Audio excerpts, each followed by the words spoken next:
महाराष्ट्र के मुख्यमंत्री एकनाथ शिंदे आज रामनगरी अयोध्या पहुंचे, जहां राम कथा पाक उनका स्वागत और अभिनंदन का जो दौर शुरू हुआ तो लगातार चलता ही रहा और हजारों शिव सैनिकों में काफी उत्साह दिखने को मिला। वहीं राम कथा पाक से मुख्यमंत्री एकनाथ शिंदे का काफिला श्री राम जन्मभूमि परिसर पहुंचे, जहां भगवान राम लला का दर्शन पूजन किया और निर्माण कार्यों को देखा। उसके बाद हनुमानगढ़ी पर हनुमत लल्ला के सामने माथा टेका। दर्शन पूजन करने के बाद हाईवे स्थित पंचशील होटल पहुंचे, जहां पर मुख्यमंत्री एकनाथ शिंदे ने प्रेस कॉन्फ्रेंस की। इस प्रेस वार्ता के दौरान उत्तर प्रदेश के जल शक्ति मंत्री स्वतंत्र देव सिंह मौजूद रहे। वहीं मंच से संबोधित करते हुए मुख्यमंत्री एकनाथ शिंदे ने कहा कि अयोध्या और राम मंदिर हमारी आस्था का विषय है, यह हमारी भावनाओं से जुड़ी है, श्रद्धा और अस्मिता भी है। अयोध्या हमारे लिए आत्मीयता का विषय है, दिल में खुशी की लहर है। 500 साल का इंतजार करने के बाद जो एक सपना लग रहा था, हिंदू हृदय सम्राट बाला साहब ठाकरे का सपना था, हिंदू विचारधारा संगठन का सपना था। राम मंदिर हिंदू आस्था का प्रतीक है, अस्मिता का प्रतीक है। अयोध्या पहुंचकर मंदिर निर्माण भी देखा, इतनी तेजी से काम होगा कोई सोच भी नहीं सकता था। आज राम मंदिर पूरा होने जा रहा है, यह सपना लग रहा था, लेकिन तमाम राम भक्तों की आशा सपना प्रधानमंत्री नरेंद्र मोदी के नेतृत्व में यह काम शुरू हुआ और आगे बढ़ रहा है। जनवरी 2024 में मूर्ति स्थापना भी होगी, इसके आगे भी काम चलता रहेगा। देखिए, महाराष्ट्र के माननीय मुख्यमंत्री शिवसेना के हमारे मुख्य नेता एकनाथ जी शिंदे साहब अयोध्या आ रहे हैं।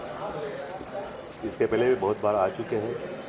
जितनी शिवसेना की यात्रा हुई है वो सब बार आ चुके हैं, लेकिन माननीय मुख्यमंत्री बनने के बाद पहली बार अयोध्या पहुंच रहे हैं। उनका स्वागत आपने रास्ते में बाहर देखा होगा, सब झंडे लगे हुए हैं, बैनर लगे हुए हैं और उत्तर प्रदेश वासी अयोध्या वासी वासी प्रचंड उत्सुक है मुख्यमंत्री कभी आएंगे। और हमारे महाराष्ट्र से हमारे सभी नेता पार्टी लीडर्स अभी आप एक एक पहुंच रहे हैं। और 7 तारीख को आज मुंबई से, नासिक से, थाना से, मुंबई से सब अयोध्या के लिए ट्रेन वहाँ से रवाना हो रही है। और 8 तारीख को रात तक, 9 तारीख सवेरे तक नवीन महाराष्ट्र सब लोग यहाँ पे आने वाले हैं। कितने लोग यहाँ पे आएंगे, लगभग इसकी अप्रॉक्स संख्या क्या होगी और इसका महाराष्ट्र नहीं, आप देखिए कि माननीय बाला साहब ने जो हिंदुत्व का विचारधारा दी, वो विचारधारा माननीय मुख्यमंत्री एकनाथ जी शिंदे साहब आगे लेके जा रहे हैं। आपने देखा होगा कि 5-6 महीने में जो सरकार बनी है, हिंदुत्व की सरकार है, शिवसेना भाजपा की सरकार है। वो सरकार ने 5-6 महीने में दिखा दिया है कि वो हिंदुत्व के लिए काम कर रही है। और वो महाराष्ट्र की जनता वही चाहती थी कि ये सरकार बने, और वो सरकार वो हिसाब से काम कर रही है। और महाराष्ट्र के जो आप बोल रहे हैं कि महाराष्ट्र से कितने अधिक, महाराष्ट्र से बहुत सारे आदमी की तैयारी है। कल एक स्पेशल फ्लाइट से कोई लोग आ रहे हैं, ट्रेन से लोग आ रहे हैं। उत्तर प्रदेश से जो मुंबई में रहने वाले लोग हैं, उनके रिश्तेदार यहाँ पे हैं, वो भी काफ़ी रिश्तेदार यहाँ आने की तैयारी चल रही है और वो लोग आ रहे हैं। और काफ़ी जन समुदाय कल यहाँ पे अयोध्या में होगा। एक आखिरी सवाल कि जिस तरह से महाराष्ट्र में पहले हो गया तो रामलला का दर्शन करने नहीं, ऐसा कुछ नहीं था। लेकिन माननीय मुख्यमंत्री लास्ट आप 2018 से देखेंगे तो जब भी मुख्यमंत्री नहीं थे, विधायक थे, गार्डियन मिनिस्टर थे, तभी से वो आ रहे। और अभी तो वो मिनिस्टर है महाराष्ट्र के, मुख्यमंत्री है। और उनका तो यहाँ पे आना जाना है। और मंदिर की भी निर्माण जो चल रहा है, उनका मंदिर का निर्माण भी वो देखने वाले हैं। महाराष्ट्र भवन जो यहाँ पे होने वाला है, उसका भी कुछ कल बात होने वाली है, उसके लिए भी कुछ वो बात कर सकते हैं। ठीक है। दूसरा ये महाराष्ट्र भवन के लिए ऑलरेडी दोनों मुख्यमंत्री, जो माननीय मुख्यमंत्री योगी जी है, माननीय मुख्यमंत्री महाराष्ट्र के एकनाथ जी शिंदे साहब, उनके बाद पहले भी बात हो चुकी है। वो कल हो सकता है कल उसके बारे में कुछ ऐलान भी कर सकते हैं, लेकिन वो मुख्यमंत्री जी का उनका वही बता देंगे कि कल मतलब महाराष्ट्र भवन कहाँ बनेगा, कितना बड़ा होगा, वो बता देंगे। तो यहाँ पे अयोध्या में तो अभी जैसे कुछ ना कुछ प्रोग्राम निकलते तो माननीय मुख्यमंत्री शिवसेना जरूर आएंगे, क्योंकि अभी उस टाइम पे जनवरी में जो मंदिर का निर्माण का पूरा हो रहा है, कंप्लीट हो रहा है, उस टाइम पे जो भी जितने आमंत्रित होंगे महाराष्ट्र के मुख्यमंत्री जरूर, अगर उसमें आमंत्रित हो तो जरूर आएंगे वहाँ पर। और जितने साल राजनीति की है, जो संगठन बना है हिंदुत्व के मुद्दे पे बना है, तो वो मुद्दा जो है माननीय एकनाथ जी शिंदे साहब और उनकी सभी पूरी टीम जो हमारी है वो आगे लेके जा रहे हैं। यानी अब वो जो पुरानी बाला साहब की ठाकरे की शिवसेना थी, वही अब एकनाथ शिंदे की शिवसेना है और उसी मार्ग पर चल रही है। नहीं, वो तो माननीय बाला साहब ने जो शिवसेना स्थापना की थी, शिवसेना संगठन बनाई थी, वही संगठन माननीय मुख्यमंत्री एकनाथ जी शिंदे साहब आगे लेके जा रहे हैं। संगठन वही है, नाम वही है, चिन्ह वही है, संगठन वही है और काम चल रहा है संगठन का। यही तो उद्धव ठाकरे जी के पास था सब कुछ। नहीं, लेकिन उन्होंने जब पिछले साल 2019 में शिवसेना भाजपा जो संगठन था, वो संगठन के साथ में मिलकर चुनाव लड़े थे। तो उसके बाद में जब भी सरकार बनने का टाइम था, तो माननीय मुख्यमंत्री ने इस टाइम पे जो हिंदुत्व की विचारधारा नहीं, उन्हीं के साथ सरकार बनाई। तो उसमें महाराष्ट्र की जनता में काफ़ी रोष था और वो रोष 2024 में इसका लाभ मिलेगा? नहीं, तो ये तो संगठन हमारा तो खाली इलेक्शन के लिए नहीं होता ना। शिवसेना संगठन के लोगों के काम के लिए होता है, हिंदुत्व के लिए होता है, खाली इलेक्शन के लिए सब काम नहीं। महाराष्ट्र के मुख्यमंत्री एकनाथ शिंदे आज रामनगरी अयोध्या पहुंचे, जहां राम कथा पाठ पर स्वागत व अभिवादन करते हुए भाजपा के वरिष्ठ नेता व मित्र मंच प्रमुख शरद पाठक बाबा ने अपने सैकड़ों समर्थकों के साथ मुख्यमंत्री एकनाथ शिंदे को श्री रामचरितमानस व श्रीमद्भागवत गीता भेंट किया। इसके साथ ही मांग पत्र सौंपकर इन ग्रंथों को राष्ट्रीय ग्रंथ घोषित करने की मांग उठाई। इस दौरान शरद पाठक बाबा ने बताया कि आज हमने श्री रामचरितमानस और श्रीमद्भागवत गीता को भेंट किया है और अपना मांग पत्र भी सौंपा है। उन्होंने बताया कि दोनों धार्मिक ग्रंथ सहर्ष स्वीकार करते हुए सहयोग का आश्वासन दिया है। आपको बता दें कि श्री रामचरितमानस, रामायण व श्रीमद्भागवत गीता को राष्ट्रीय ग्रंथ घोषित करने की मित्रमंच की तरफ से लगातार मुहिम चलाई जा रही है। इसके अंतर्गत मित्रमंच के राष्ट्रीय प्रमुख पहले ही प्रधानमंत्री नरेंद्र मोदी, मुख्यमंत्री योगी आदित्यनाथ और राष्ट्रपति द्रौपदी मुर्मू को मांग पत्र भेज चुके हैं। इसके बाद कचहरी में अधिवक्ताओं और अयोध्या के धर्माचार्यों को भी पत्रक भेजकर समर्थन मांगा।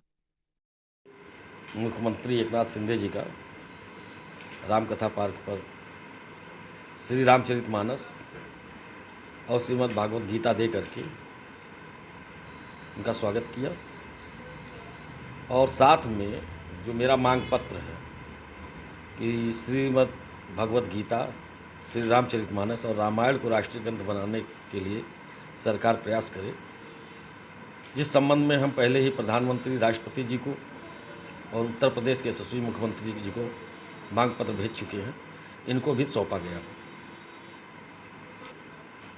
उम्मीद जताई गई कि उस पर इनके द्वारा विचार किया जाएगा कि महाराष्ट्र सरकार में भी ये मांग उठे और उसमें सहयोग प्रदान करें।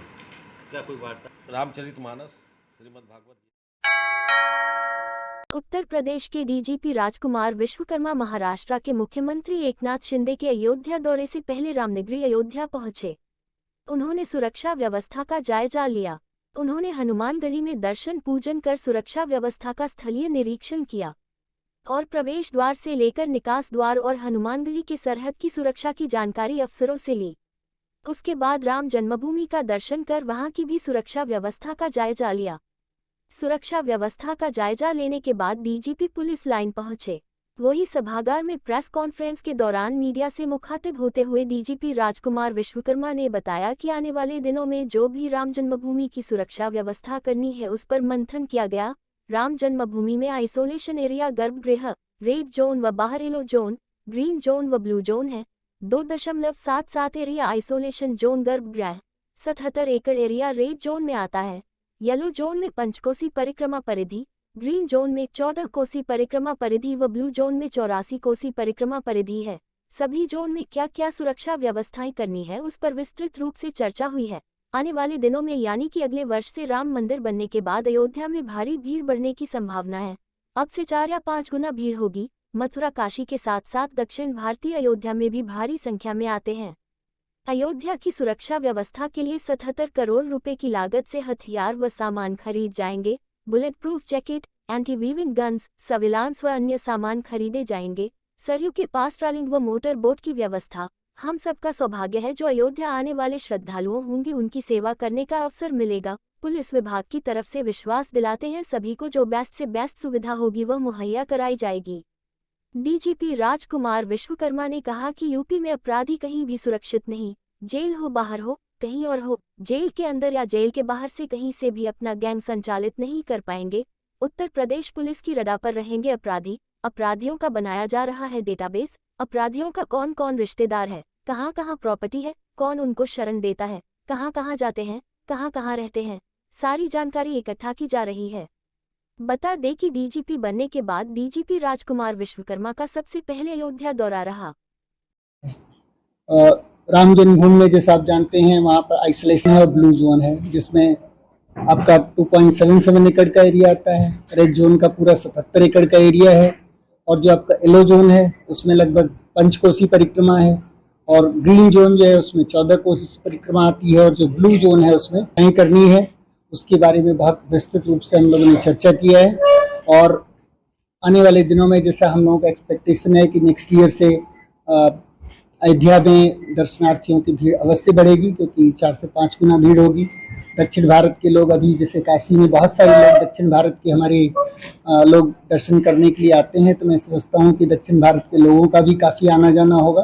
तो इसलिए हम लोगों ने लगभग 77 करोड़ के इक्विपमेंट्स का फाइनलाइजेशन किया है, जिसमें कि मेजर रूप से तमाम सारे वॉच टावर्स हैं, दर्शनार्थियों के लिए फैसिलिटेशन सेंटर्स की व्यवस्था है, टर्नस्टाइल है, बूम बैरियर्स है, बुलेट प्रूफ जैकेट्स हैं कर्मचारियों के लिए, एंटी यूवी गन्स हैं, यूएवी से सर्वेलेंस का है, और जो पीछे सरयू नदी है उसकी तरफ ट्रॉलिंग का, मोटर बोट्स का और बहुत सारी सिक्योरिटी की जो व्यवस्थाएं हैं उस पर हम लोगों ने रिव्यू किया है। और आने वाले मैं समझता हूँ कि 10 सालों में जो हम लोगों का प्रोजेक्शन है, धीरे धीरे जैसे जैसे ये क्षेत्र बढ़ता जाएगा तो तमाम सारे होटल्स और दर्शनार्थियों की भीड़ बढ़ेगी, उसके हिसाब से हम लोग पीरियडिकली उसको रिव्यू करते रहेंगे। इस संबंध में जहाँ इंटरनल डिस्कस किया है, काशी, प्रयागराज, अयोध्या तीनों हम लोगों के हिसाब से इतने पवित्र स्थल हैं, और जिस हिसाब से भीड़ है 10 सालों में मेरे ख्याल से 50 गुना भीड़ होगी, क्योंकि अभी साउथ इंडिया का क्राउड प्रयागराज थोड़ा काशी आता है, लेकिन वो प्रयागराज और अयोध्या अभी चूंकि बहुत सारी चीज़ें चल रही हैं, कंस्ट्रक्शन का काम चल रहा है, तो हम लोग उस ट्रैफिक को कैसे हैंडल करें, जैसे आप कह रहे हैं कहाँ पार्किंग देना है, कहाँ फैसिलिटेशन सेंटर देना है। आज जब हम लोगों ने बात किया तो एक एक चीज़, कहाँ लोग जूता उतारेंगे, अंदर किस तरफ से जाएंगे, वापस कैसे आएंगे, कहाँ से प्रसाद खरीदेंगे, वापस अपने बच्चे के साथ में बच्चे को कहाँ से कैसे बाहर निकालेंगे, बूढ़ा आदमी कैसे जाएगा, हर चीज़ की माइक्रो मैनेजमेंट के ऊपर हम लोगों ने डिस्कस किया। और हम लोग चूँकि नेक्स्ट ईयर मैं समझता हूँ कि भीड़ स्टार्ट हो जाएगी, तो उसके पहले हम लोग यहाँ कई बार आएंगे। और जैसा आपने कहा, आप कह रहे हैं, हम लोग पूर्णतया कमिटेड है शासन के निर्देश पर, माननीय मुख्यमंत्री जी के निर्देश पर, जो बेस्ट सुविधाएं हो सकती हैं अपने जो भी यात्री उपगण होंगे उनके लिए प्रोवाइड किया जाएगा। और जहाँ तक छोटे मोटे जिस तरह की आप बात कर रहे हैं पार्किंग स्थलों की, उस पर ही हम लोग आज डिस्कस किए हैं कि पार्किंग स्थल कहाँ होगा, क्योंकि काफ़ी लैंड एक्वायर हुई है, तो मैं समझता हूँ कि अयोध्या में एटलीस्ट पार्किंग की दिक्कत कोई नहीं है। जैसा हमने बताया, हम लोगों ने अलग अलग कंपोनेंट में डिस्कस किया, वॉच टावर्स, जितने नए एंट्री गेट्स होंगे, फैसिलिटेशन सेंटर होगा, सरयू नदी पर पेट्रोलिंग होगी, अलग से क्राउड मैनेजमेंट के लिए क्या किया जाएगा, विमेन के लिए क्या किया जाएगा, विकलांगों के लिए क्या किया जाएगा, तो सारी हमारी नई रिवाइज स्कीम है, उस पर हम लोग ऑलरेडी काम कर रहे हैं। बहुत ज़्यादा सिक्योरिटी स्कीम्स के ऊपर हम लोग आपसे डिस्कस नहीं कर सकते, और इस संबंध में हम लोग ऑलरेडी प्रोक्योरमेंट प्रोसेस चालू कर दिए। जैसे मैंने कहा 70 करोड़ के आसपास के टोटल इक्विपमेंट्स है, और सारे के सारे टेक्नोलॉजी ओरिएंटेड रहेगा, सिक्योरिटी भी रहेगी लेकिन साथ में टेक्नोलॉजी का इनपुट रहेगा। तमाम सारे कैमरे होंगे, बुलेट प्रूफ कैमरे होंगे, पीटीजेड कैमरे होंगे, रिवर साइड कैमरे होंगे, और मैं समझता हूँ बेस्ट ऑफ द बेस्ट जो सिक्योरिटी होगी प्रोवाइड करेंगे। एडिशनल डीजी लखनऊ जोन हमारे साथ में ये भी निर्देश दिए। बाकी आने वाले दिनों में मैं समझता हूँ कि हम सबका सौभाग्य है कि यहाँ की जो दर्शनार्थी होंगे पूरे भारतवर्ष से आएंगे, उनकी सेवा का हम लोगों को अवसर मिलेगा, और उनको हम सभी पुलिस विभाग की तरफ से विश्वास दिलाते हैं सभी को, उनके लिए जो बेस्ट से बेस्ट सुविधा होगी पुलिस प्रशासन की तरफ से पूर्णतया उपलब्ध कराई जाएगी। Thank you. हम लोग कमिटेड हैं कि कोई भी माफिया अपराधी कहीं भी सुरक्षित नहीं, चाहे जेल हो चाहे कहीं भी हो, वो अपनी गतिविधियों को जेल के अंदर से या जेल के बाहर से या प्रदेश के बाहर से या कहीं से भी संचालित नहीं कर सकता। हमारे रडार पर रहेगा, हर जगह रहेगा, और हम लोग इसीलिए कंप्यूटर डाटाबेस बना रहे हैं और हर